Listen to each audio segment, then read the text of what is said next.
అయినటువంటి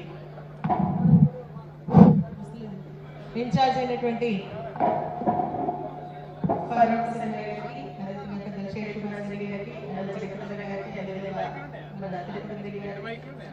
లగేష్ గారికి, సోమత గారికి, ప్రతాప్ రెడ్డి గారి, అశోక్ గారికి, అల్లరి గారికి, అదేవిధంగా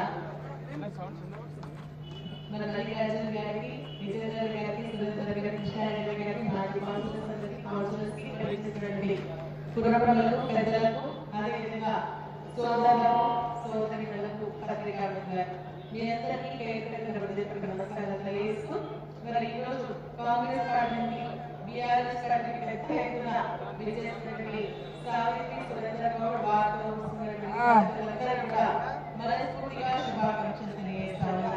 నిజంగా చాలా సంతోషం.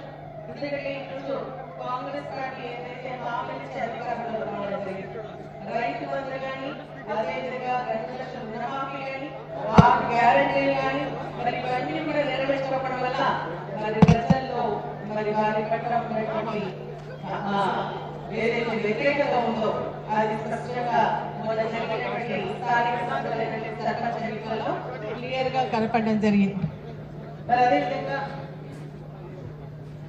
మరి ఇప్పుడు జరిగేపోయేటువంటి మున్సిపల్ ఎన్నికల్లో కూడా తప్పకుండా మన మెదక్ జిల్లాకు సంబంధించినటువంటి 4 మున్సిపల్లో బీఆర్ఎస్ పార్టీ జెండా రెపరెపలాడబోతుంది అని చెప్పేసి కూడా స్పష్టంగా అర్థమవుతోంది. పెద్దలు గౌరవనీయులైనటువంటి హరీష్ రావు గారి నాయకత్వంలో మన స్థానిక సంస్థ ఎన్నికల్లో కూడా వారు దిశానిర్దేశన చేయడం జరిగింది.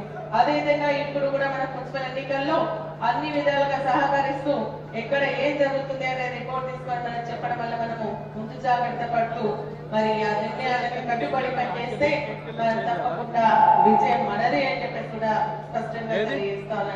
నేను మీ అందరినీ కోరేది ఒకటే, వాళ్ళందరూ కూడా కలిసి మెలిసి ఐక్యంగా ఉంటే మరి కాంగ్రెస్ పార్టీ గాలికి కొట్టుకపోతుందని చెప్పేసి కూడా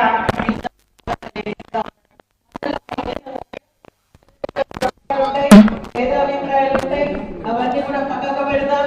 మరి ఆశించే వాళ్ళు కూడా చాలా మంది ఉంటారు. ఎందుకంటే ఈ రోజు కేసీఆర్ గారి నాయకత్వం పైన నమ్మకం ఉంది. అందుకనే మన ఏ ఒక్క కార్యకర్త కూడా పార్టీ గీట దాటి బయటికి వెళ్ళలేదు. మరి ఆశించే వాళ్ళు ఎక్కువ ఉన్నారు కాబట్టి మరి ఎవరికి టికెట్ ఇస్తే వారికి మిగిలిన వాళ్ళంతా సహకరించుకోవాల్సినటువంటి అవసరం ఉంది. ఆ విధంగా అందరం కలిసి గట్టిగా పనిచేసుకుని మన మున్సిపల్లో మన బీఆర్ఎస్ పార్టీ జెండా ఎగరవేస్తామని చెప్పేసి కూడా నేను ఈ సందర్భంగా తెలియజేస్తాను. నిజంగా కాంగ్రెస్ పార్టీ ఏం చేసిందో ఒకసారి మనం ఆలోచన చేసుకోవాల్సినటువంటి అవసరం ఉంది. మొన్న జరిగినటువంటి వరదల్లో నిజంగా చాలా ఘోరాతి ఘోరంగా ఇక్కడిద్దరు కూడా చనిపోవడం జరిగింది. అదేవిధంగా నీళ్ళన్నీ కూడా రోడ్ల మీదకి వచ్చి రోడ్లన్నీ గుత్తలమయమైపోయినాయి.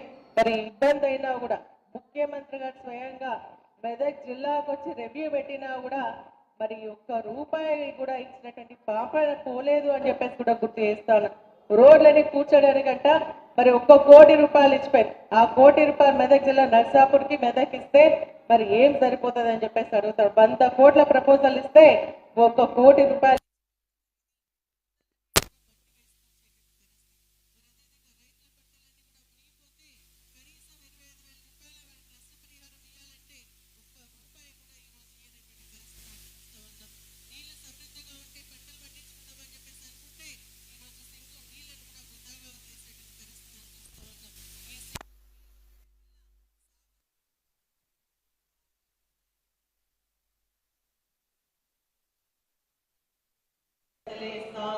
మరి ప్రభుత్వం వచ్చిన తర్వాత కేసీఆర్ గారు తీసుకున్నటువంటి స్కీమ్లను కూడా మాయం చేస్తారు.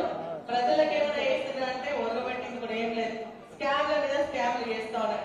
ఫస్ట్ లిక్కర్ స్కామ్ చేసి, తర్వాత ల్యాండ్ స్కామ్ చేసి, డీలర్ స్కామ్ చేసి, తర్వాత ఇప్పుడు శాండ్ స్కామ్ చేస్తున్నారు.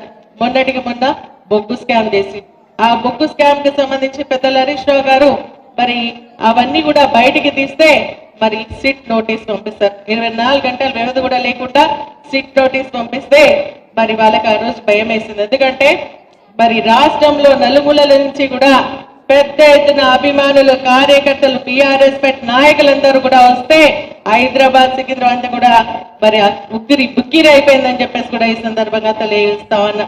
మరి ఏంటంటే ఏదైనా మాట్లాడితే మరి కమిషన్లు ఏర్పాటు చేయడం, అదేవిధంగా సిట్ ఏర్పాటు చేసి పిచ్చి మరి భయపెట్టేటువంటి కార్యక్రమం చేస్తా ఉన్నారు. మరి ఎక్కడ కూడా జంగకుండా గట్టిగా నిలబడుతున్నటువంటి మన నాయకత్వం ఉండాలి. నిజంగా మనందరి అదృష్టంగా నేను భావిస్తూ వారి నాయకత్వంలో తప్పకుండా మందరం కూడా ముందుకెళ్తామని చెప్పేసి కూడా ఈ సందర్భంగా మీ అందరికీ తెలియజేస్తూ మరి రేపు జరగబోయే మున్సిపల్ ఎన్నికల్లో మనందరం కూడా మన బీఆర్ఎస్ పార్టీ జెండా రెపరెపలాడే విధంగా చేద్దామని చెప్పేసి మరొక్కసారి మీ అందరికీ తెలియజేస్తూ సెలవు తీసుకున్నాను. జై హింద్, జై తెలంగాణ, జై తెలంగాణ. అందరికి నిద్ర వస్తుందా లేదంటే ఏదో సపోర్ట్ చేస్తుందా? జై తెలంగాణ. కేసీఆర్ గారి నాయకత్వం, కేసీఆర్ గారి నాయకత్వం, హరీష్ రావు గారి నాయకత్వం. Thank you very much madam గారికి. ఇప్పుడు ఒక మెమోంటోను, ఒక సన్మానాన్ని జీవన్, మల్లికార్జున్, నరేందర్ నాయకులు హరీష్ రావు గారికి ఒక మెమోంటో ప్రదానం చేస్తూ